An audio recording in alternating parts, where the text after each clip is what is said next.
Yeah, so you can see it came out March 23rd, 2006, and then there's the title. I believe that the Harvard version has been downloaded over 350,000 times. Well, the United States supports Israel in a variety of ways. We give them all sorts of military and economic support, roughly $3 billion a year. Israel, despite the fact it is a relatively rich country, receives more foreign aid than any other country in the world. We veto resolutions in the United Nations all the time that are critical of Israel. Ceux qui sont contre, 14 voix pour, une voix contre. Le projet de résolution n'est pas adopté par suite du vote négatif d'un membre permanent du Conseil. Those against?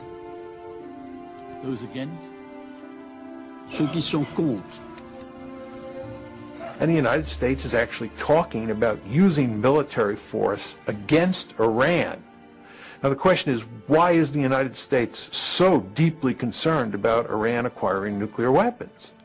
The reason it is that big a deal at this point in time is because of pressure from the lobby.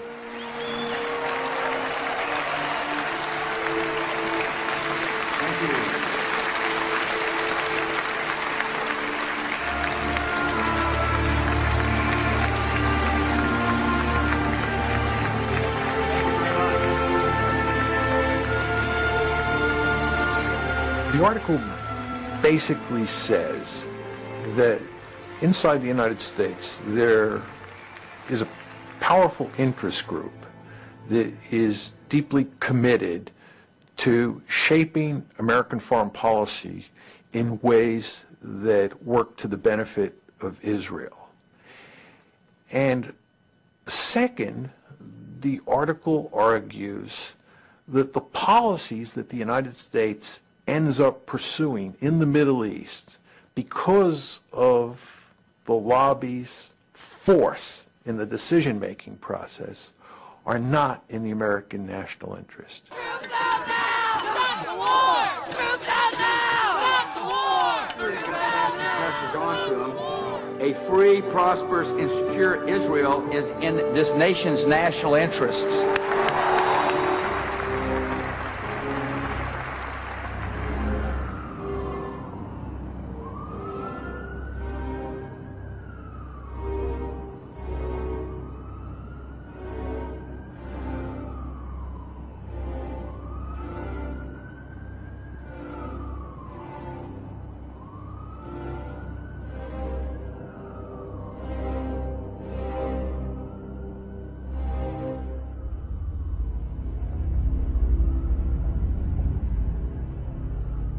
The scholarship is appalling in this piece.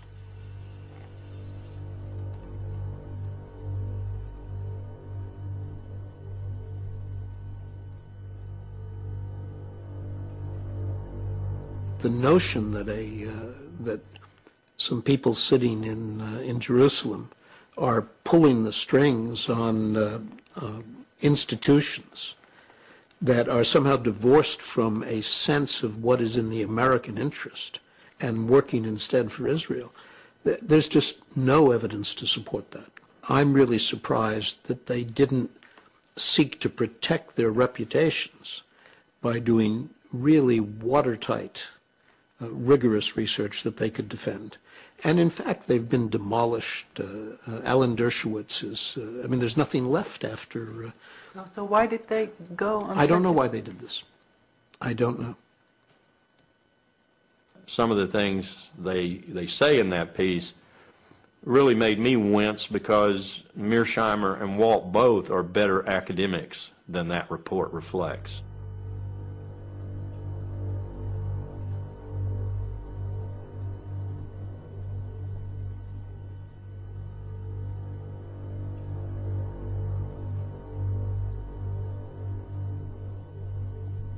But it does shed some light on a number of aspects, the most important of which is that we don't debate this issue in America.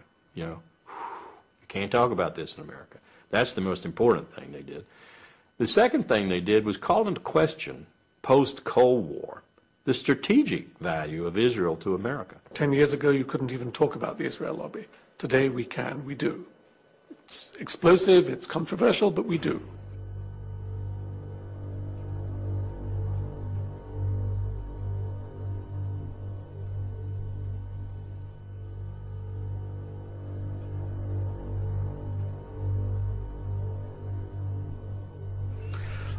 I wrote an article for the New York Times at the time of the Mearsheimer-Walt essay came out, in which an op-ed.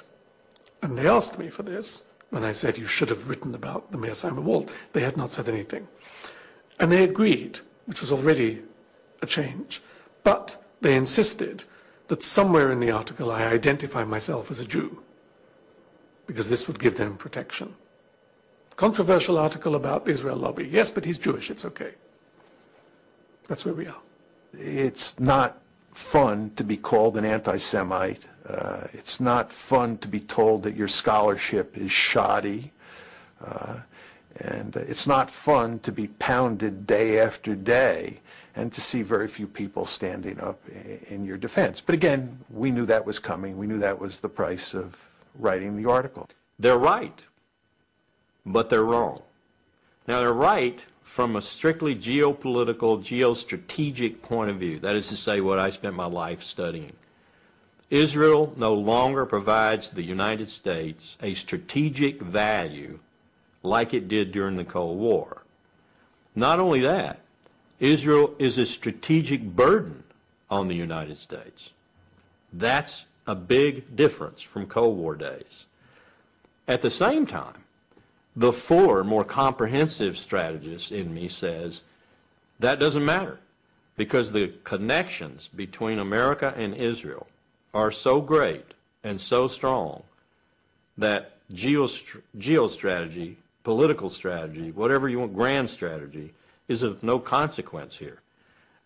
You actually take that psychological component up to the level of grand strategy, and you say, America can't get out of this even if it wanted to. So, Mr. Walt, Mr. Mearsheimer, you may be technically right, but you are pragmatically wrong, because America simply cannot say, Israel, you're on your own. It just wouldn't work. And one of the reasons it wouldn't work is because we have a very powerful Jewish lobby in America. Is a crime from Iraq to Palestine. Occupation is a crime from Iraq.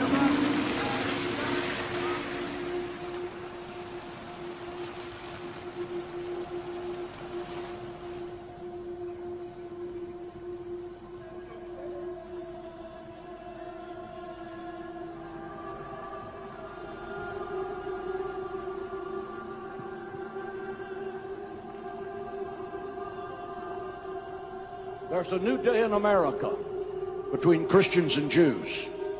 We don't agree on everything, but we agree on this, that we are going to be together, inseparable in the defense of Israel and the Jewish people.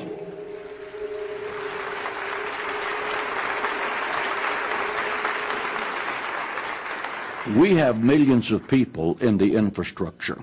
We have over 22,000 spiritual leaders, and some of those spiritual leaders have 1 million or 1.5 million names on their mailing list. We have the major radio, television ministries in America supporting what we're doing, because every evangelical believes the Bible, and the Bible has a clear mandate to be supportive of the state of Israel.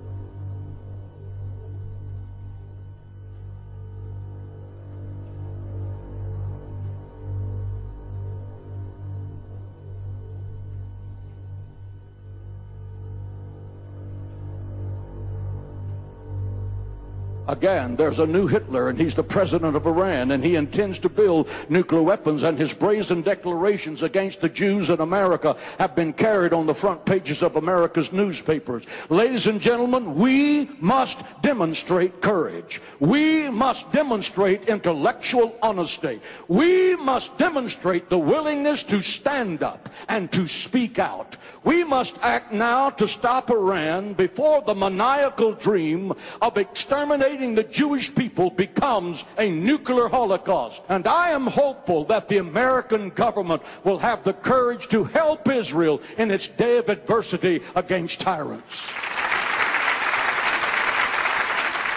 I don't think there's ever a time that you can say you have enough support. I think that our objective is to always let our elected officials know that, A, we do support Israel, and that if anyone comes against Israel in a malicious way, we would do everything in our power to see that that was their last term in office.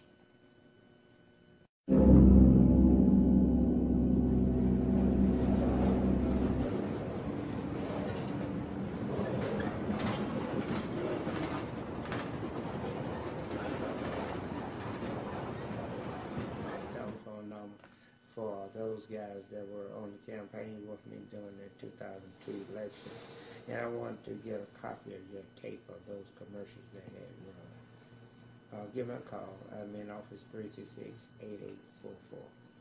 Thank you. What AIPAC did, some members of the United States Congress, rather, they put in resolutions condemning Libya. And they just kept them in the resolutions with Syria and with Iran and with Iraq. They kept putting them in that in resolution and kept pushing for all kinds of sanctions, all kinds of action against them.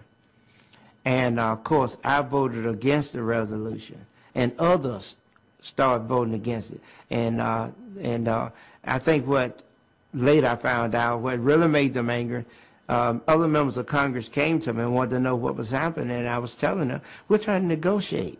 So what happened? I was looking at CNN. Several people had called me and told me what they had seen and heard, and they told me, look at CNN.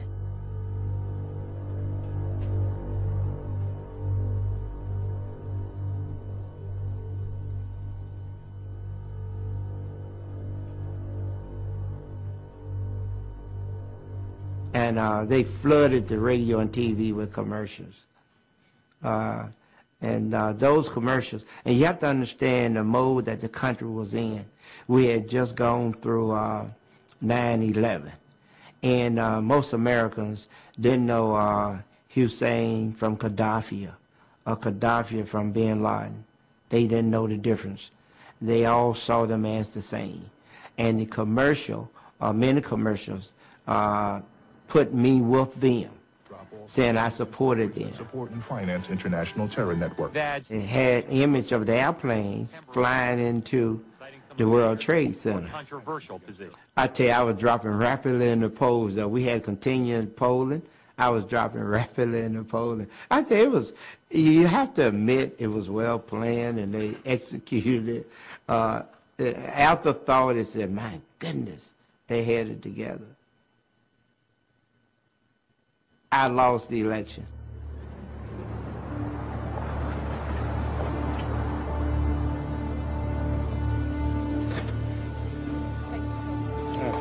But you have to understand, you're talking about a forbidden subject.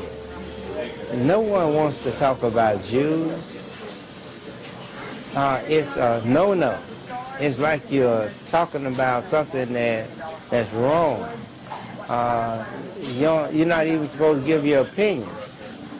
So you think it's very difficult for me to even ask questions about the Israel Lobby in Washington? Absolutely. Very difficult to get answers. Very difficult to get interviews. I hope you're successful. I wish you well.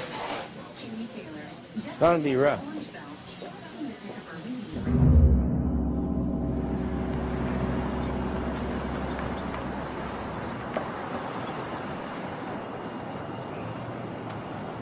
There is an enormous, very, very powerful machine out there that notes immediately when someone takes anti-Israel positions and moves out on the attack. I'll give you a very concrete example. I had mentioned the Mearsheimer-Walt study once in a seminar at one of the universities where I teach, And within 48 hours, I had an email from Alan Dershowitz. Who is he? Alan Dershowitz is a Harvard professor who protects the Jewish lobby in America like an attack dog.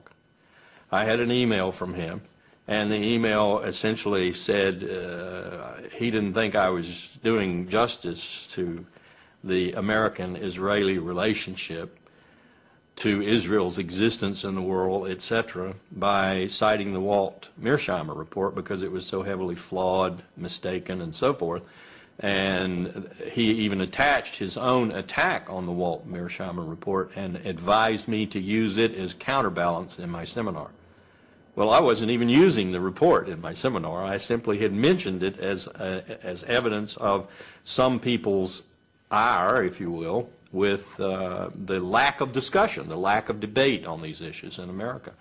And within 48 hours, I had one of the attack dogs for the Jewish lobby coming after me. But how could he know this? There are people all over America, on campuses all across America, who are set up to do just what he did, to protect the interest of Jewish Americans, and particularly the interest of Israel in America. In that sense, the Jewish lobby is probably more organized and more able to move swiftly against any potential threat than any other lobby. I was invited this autumn to speak at an organization called 2020, and we agreed on my subject, U.S. foreign policy and the Middle East and the Israel lobby, because this was a big issue in the newspapers at the time. And I heard nothing until about a week before my talk. I was informed by her secretary, the president of this organization's secretary, that we would be meeting at the Polish consulate, which is the usual place apparently where they met. And then the next week, 2 hours before I was supposed to talk, I had a telephone call from the organization's leader, terribly upset, saying the Polish consul general had cancelled the talk there at the consulate because of telephone calls he had received from the American Jewish Committee and the Anti-Defamation League. Well, the consul's position I can understand is very difficult. Poland in this country, if you say to someone, Poland, the thought they have is anti-Semitism immediately. So Poland has a problem of overcoming this image here. The new Polish government, which is not a very attractive one, has nonetheless been working very hard to try to build good relations with Washington, to be friendly with Israel, to show that it's a good guy, and so on these subjects. And now suddenly someone comes along and says to the Polish consul general in New York, you know, Tony Judt is a very controversial character, he's anti-Israel, his remarks some people think are anti-Semitic, are you sure you want to have him? Bad for your image, bad for your diplomacy. But why would the Poles stand up heroically for my right to speak? They have bigger concerns, so I don't blame them.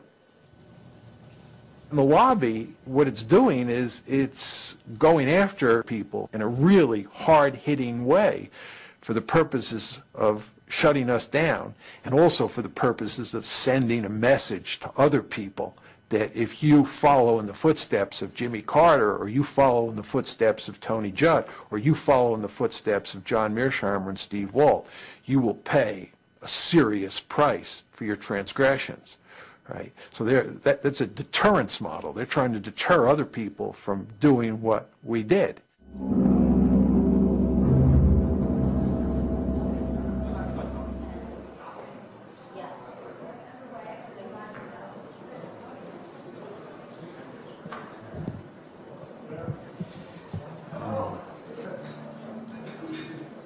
I was wondering if you can comment on the fact that in the press in the United States you are called an anti-Semite and demonizing the Jewish state concerning Human Rights Watch reporting in the Lebanon war. Human Rights Watch's fairly extensive reporting during the war, reporting that I should say focused both on Hezbollah's indiscriminate attacks into Israel and on Israel's indiscriminate bombardment in Lebanon, was met by some reflexive defenders of Israel, not with rational discourse, not with a discussion of the facts, but with name-calling, including accusations of anti-Semitism, of blood libel, of this or that. We're used to being attacked by, say, the governments who we're criticizing. But in this case, the Israeli government was actually rather quiet. And indeed, we had what you might call a reasonable dialogue with the Israeli government in the course of the war about what was happening in Lebanon. But it was the supporters of the Israeli government, principally in the United States, although to a limited extent in Israel, who came at us full force. And that was unusual, because we rarely encounter that kind of coordinated attack by ostensibly private individuals, people who had no official position with the Israeli government, but who had assumed for themselves the position of reflexively defending Israel, regardless of its conduct. It's going to be a big political fight. We'll be working in it. Thank you so much, and good luck to you, sir. Thank you. Does it matter that you are Jewish? I think in the course of the debate over the Lebanon war, it was significant because it was harder for the reflexive defenders of Israel to simply dismiss me as being anti-Semitic. It just didn't have any credibility. My father fled the Nazi Holocaust. My mother's parents fled pogroms in Poland and Belarus. I'm just not a candidate for anti-Semitism. And while there is the old kind of tired line of self-hating Jew, it doesn't describe me either, and nobody even really bothers with that kind of criticism anymore. Why? Why? Why not just let ineffective people like me do our little talking? Here we have to come back to something else. It wasn't always like this. It began in the 70s. With the rise of identity politics in this country, where it became fashionable and eventually politically and economically normal for people to think of themselves as Black Americans, Italian Americans, Irish Americans. No one says, I'm a Jewish American. If someone says, you're a Jewish American, it has a slightly uncomfortable air to it. But they have to have an identity, the sense of the need to have the same kind of cultural identity as Italian Americans or Black Americans or Hispanic Americans have, has created in the American Jewish community two external identification tags. One is Israel, and the other is Auschwitz. So to speak, one in space and one in time. To be a Jew is to be moved by the memory of the Holocaust and to identify with Israel, even if you have no personal connection with the Holocaust and you've never been to Israel, which is true for most of them. The result is that they are extraordinarily sensitive, politically and personally. It's not an invented political thing. People feel this, to any suggestion that there is criticism of Israel or forgetting of the Holocaust, because it touches the core identity of American Jews.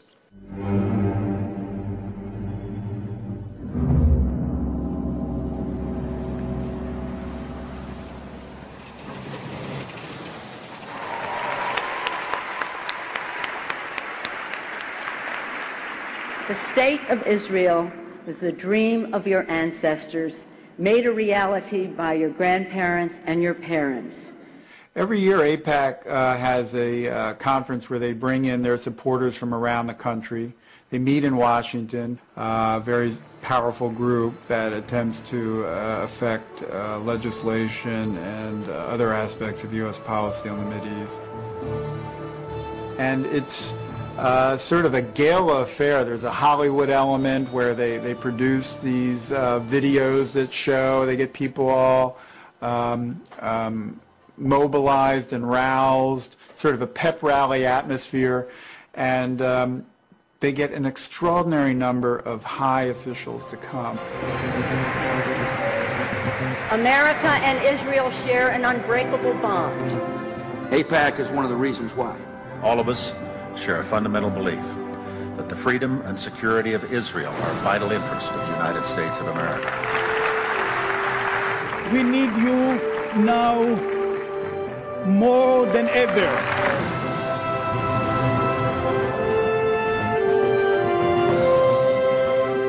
It's become like it's a ritual where the officials have to go to sort of show that they are on AIPAC's side. You know, half the Congress shows up, top administration officials, and they have a keynote speaker every year who is invariably at the very top. From Florida, Bill Nelson. From Nebraska, Ben Nelson. From Illinois, Barack Obama.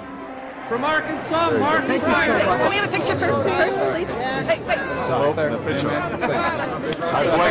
I might have blinked on that one. From South Carolina, Joe Wilson. From California, Lynn Woolsey. From Oregon, David Wu. From Maryland, Albert Wynn. From Kentucky, John Yarmouth. And I also want to mention former member of Congress, AIPAC does an excellent job of constantly testing the loyalty of people in Congress to their cause. And so there's a constant stream of resolutions that get proposed on the Mideast, expressing support for Israel about something it's done, or sympathy with victims of a suicide bombing, or condemning Iran or other people in the region who are being hostile to Israel. And these become tests of sort of loyalty of people in Congress on this issue. And those who vote in the way that AIPAC wants will in many ways be rewarded ultimately with campaign contributions from people sympathetic to AIPAC. AIPAC itself does not give money, but they sort of, this whole series of votes and their very careful cataloging of how people vote very much affects where people make decisions about who to give the money to. Money does not flow into a particular congressman's coffers or a senator's coffers unless he supports positions taken by the lobby. That's their first, I think, major influence is money. And this administration is awash in money, more so probably than any administration in American history. For 2 months, we've been trying to get in contact with Congress people who voted nay to certain of the bills that were supported by AIPAC, but nobody wanted to speak to us. Is that normal? Yeah, this is an issue where a congressperson will see no gain to be made by speaking on it. Just even voting against AIPAC's recommended positions is perilous for them, because it can lead to a reduction in campaign funds. It can create all kinds of problems in their home district. But they voted nay. I mean, they did, but they don't want to go even more public about it. A film clip in particular, can you imagine a campaign opponent using that? It could become the basis of a negative campaign ad. And look, this person is against Israel's interest. So whenever I have spoken to people on Capitol Hill about this, it's almost always on a not for attribution basis.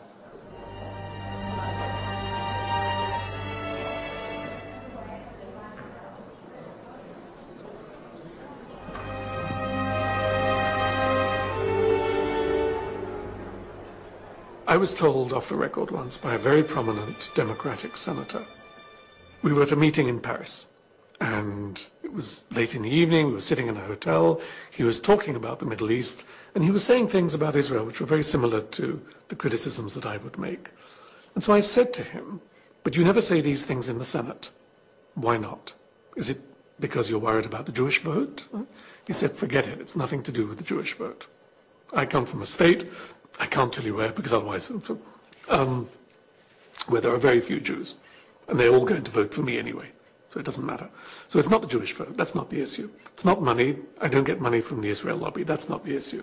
But he said, suppose that I walk onto the Senate floor and say in a moving speech why we need to take our distance from Israel and understand better what has happened to the Palestinians.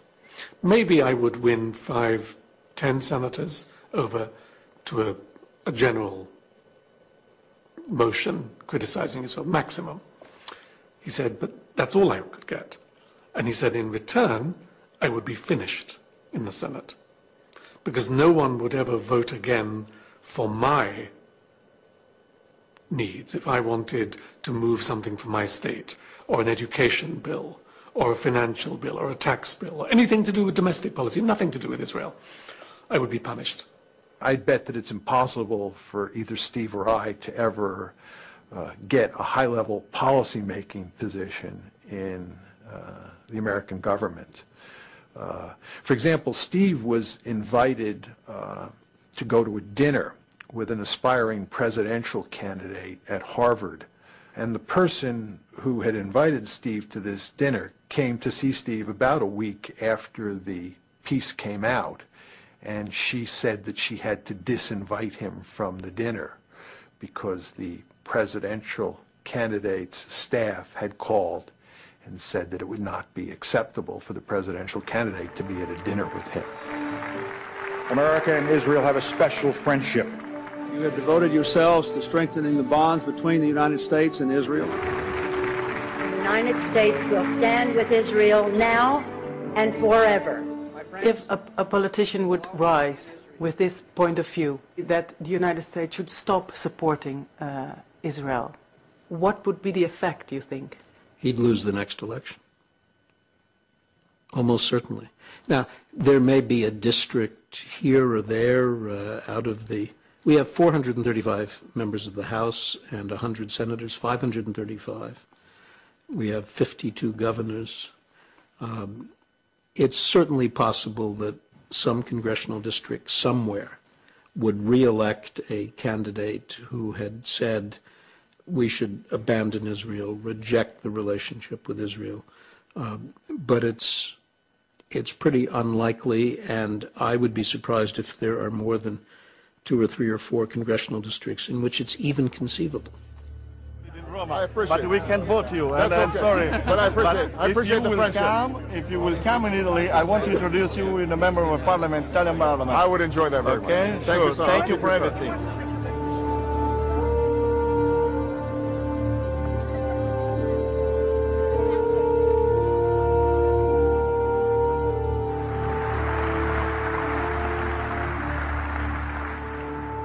Friends owe it to friends to be as candid as possible. So let me say that a precipitous American withdrawal from Iraq would be a disaster for the United States and the entire Middle East. A sudden withdrawal of our coalition would dissipate much of the effort that's gone into fighting the global war on terror and result in chaos and mounting danger. And for the sake of our own security, we will not stand by and let it happen.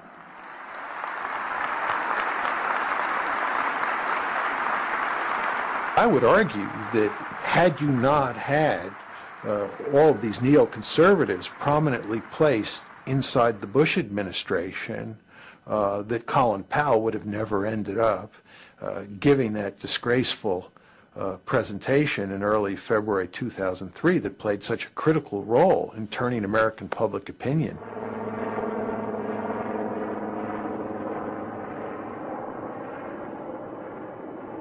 This is an important day for us all as we review the situation with respect to Iraq and its disarmament obligations under UN Security Council Resolution 1441.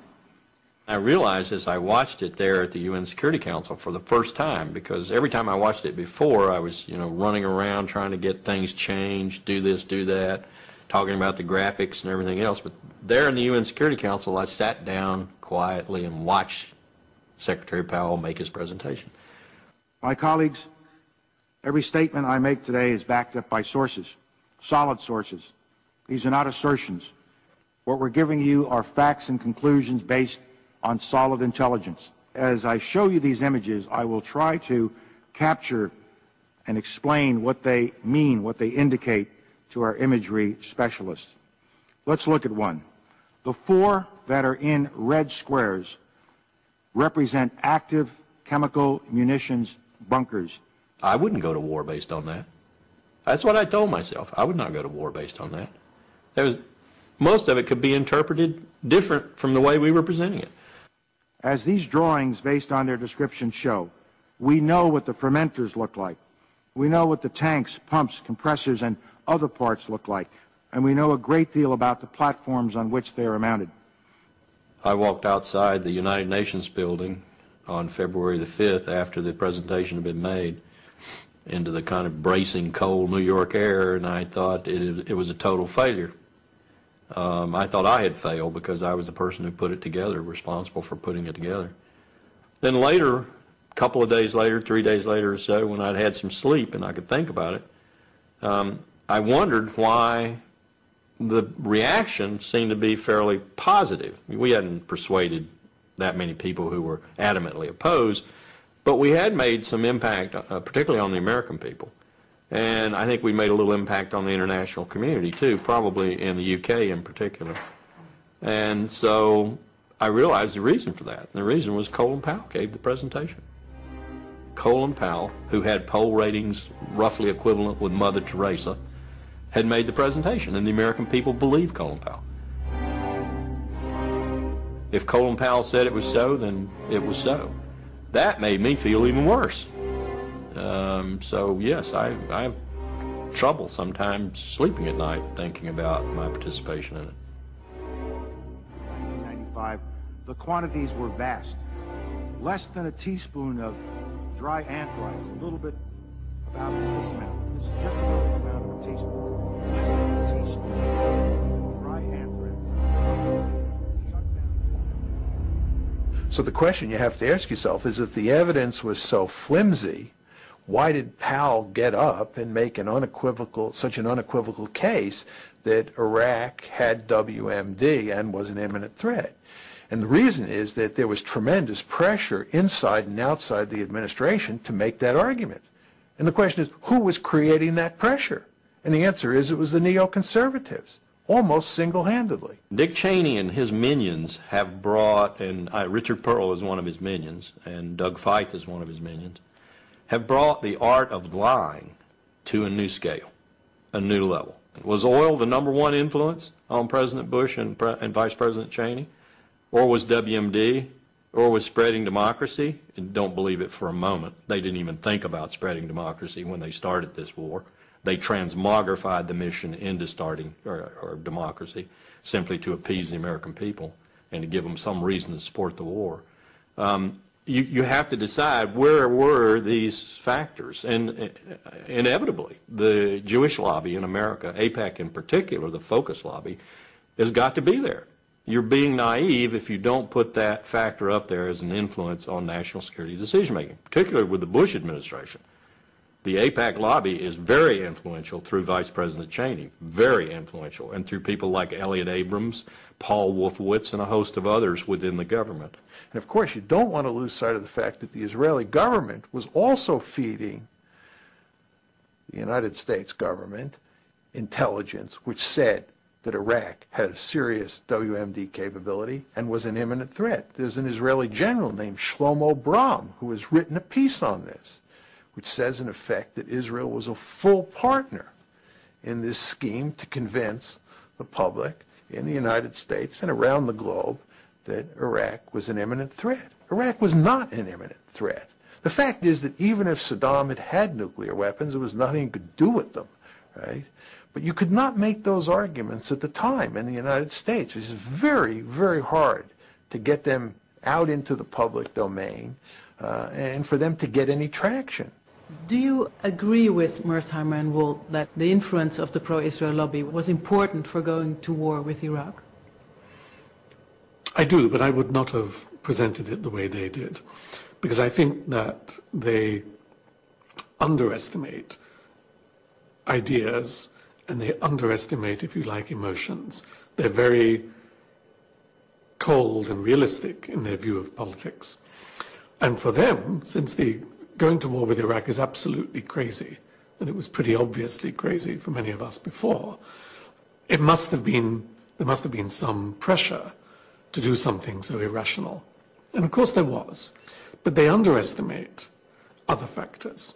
The illusion, for example, that we could have control of Iraq's oil and of the strategic region. The belief, which is a deep American belief, which was not invented by the Jewish lobby, that America knows how democracy should work and is an example to the world and has a moral duty and certainly a right to bring this example to the world. And it's all mixed together. So ideals, belief about American exceptionalism, American duties, American provincialism, not knowing about what's going on outside, and Israeli pressure. Yes. The suggestion that that the Israeli lobby, as he describes it, is in effect operated by the Israelis and reflects Israeli preferences is simply wrong and can be shown to be wrong. So you don't feel part of the Israeli lobby? No, I'm not part of an Israeli lobby. I have my own views. I'm sympathetic to Israel, as most Americans are sympathetic to Israel. I'm not incapable of being critical of an Israeli policy that I don't like. But the main point is that it is not the Israeli government that shapes the thinking of Americans who are pro-Israeli. Richard Pearl would probably say, in response to your question, if you got the truth out of them, Israel's interests and America's interests are the same. And so if I'm an advocate for Israel's interest, I'm an advocate for America's interest. And I would say back to them, again as a strategist, bullshit. No two countries in history, and no two countries in the future in history, I will predict, will ever have coincidental national interest all the time. No way.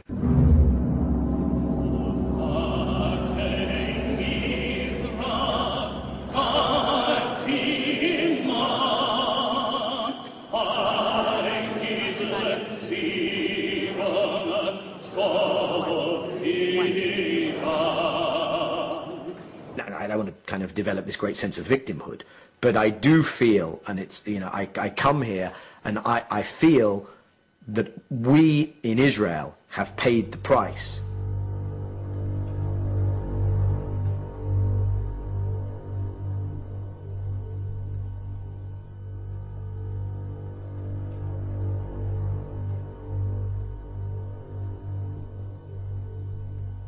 American Jews, surprise, surprise, are liberal Democrats when it comes to most issues, including the Middle East. So when you poll American Jews, they're for the peace process and they're for American engagement and they're for a two-state solution. And we did the Geneva Initiative and they were in favor of that as well. But the institutional, organized leadership of the community has kind of taken things in a very different direction. And I do feel that for their own reasons, reasons that I understand, reasons that are not unique to the Jewish diaspora in America, reasons that are prevalent in many diaspora politics around the world. It's to do with my identity in a diaspora, it's to do partially with guilt, it's to do with my own political role in my new host community, etc., etc. They've driven so-called pro-Israel politics in Washington in a direction which is directly antithetical to what is good for Israel. In that respect, yes, I do feel we paid a price. Of course, that has been increased manyfold under the current administration.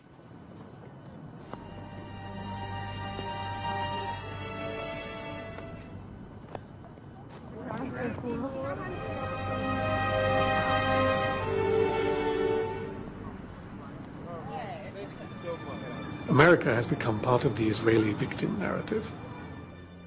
It began, I think, in the 70s, when one of the ways in which the African-American community could begin to get amends for slavery and the consequences of slavery was by emphasizing that it was a victim of history.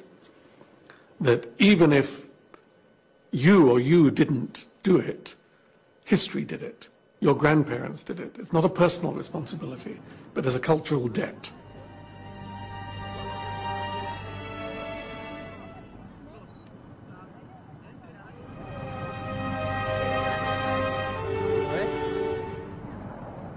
And the Holocaust, of course, is the ultimate victim narrative.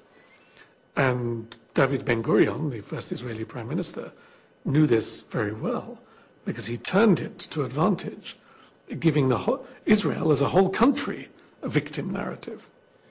If you can't criticize someone because he himself is a victim, what do you do with a whole country, which is a country born of victimhood, so to speak? I have been in conversations many times with people who are very reasonable and would say, yes, you're right, Israel does do bad things. The occupied territories, stealing the water, stealing the land, bombing the houses, etc. But remember what happened to the Jews. There is a background, there is a history, there is a reason, there is an excuse for this. And of course, you can say the same thing for the Palestinians. Remember what happened to the Palestinians, after the Nakba in 1948 and so on, 1967, no wonder they have suicide bombers. You can always do this. There's always a relationship between collective past suffering and present individual actions. To turn that into public policy, though, is catastrophic, and that is what we see today.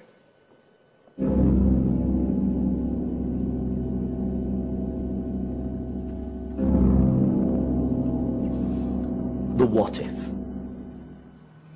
The what if this particular view of the Israeli interest and of the shared Israeli-American interest, which of course someone like myself would see as absolutely antithetical to my understanding of Israel's interests, if that particular view is continued to be bulldozed onto the American public and political leadership, what if there's a backlash? And the kind of backlash that I think can be envisaged is the kind of backlash whereby eventually enough of the American public, and eventually by extension their elected public officials, turn round and say, we need to disengage from our overstretch in the Middle East. Could be that as a consequence of what happens in Iraq and what happens in Iran, that people become very angry with our relationship with Israel, and there's just an upsurge of public opinion. It could be that you have 2 or 3 senators who come out and make a very forceful case for changing our policy. It just isn't going to happen. It is not going to happen. And you could eliminate by some waving a magic wand, you could eliminate the Israeli lobby that Walt and Mearsheimer talk about, and everything I've said would continue to be true. I will make a prediction. If this president orders us to go to war in Iran in the next 2 years, and he orders any considerable ground component to participate in that, Marines or Army, then I think you're going to see another major exodus from the armed forces, general officers, because I think they understand just how colossally wrong such a decision would be and how much that would be the precursor for, call it what you will, World War III, World War IV.